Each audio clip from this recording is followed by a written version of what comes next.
Everyone, welcome back to my channel পৌশালীর রান্নাঘর। আমার আজকের রেসিপি রুই মাছের বাটি চচ্চড়ি।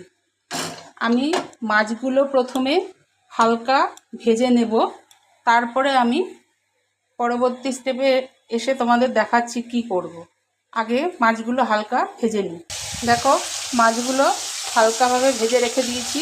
এবার মুড়োটাকে ভেজে নিচ্ছি, তারপরে আমি পরে দেখাচ্ছি কি করব। আচ্ছা, আমার সব ভাজা হয়ে গেছে মাছগুলো। এবার আমি গ্যাসটাকে অফ করে দিয়েছি। এবার আমি দিয়ে দিচ্ছি আলু সরু সরু করে কেটে রেখেছি। আলুগুলো সব দিয়ে দিচ্ছি। তারপরে আমি দেব পেঁয়াজ কুচি। এই পেঁয়াজ কুচি দিয়ে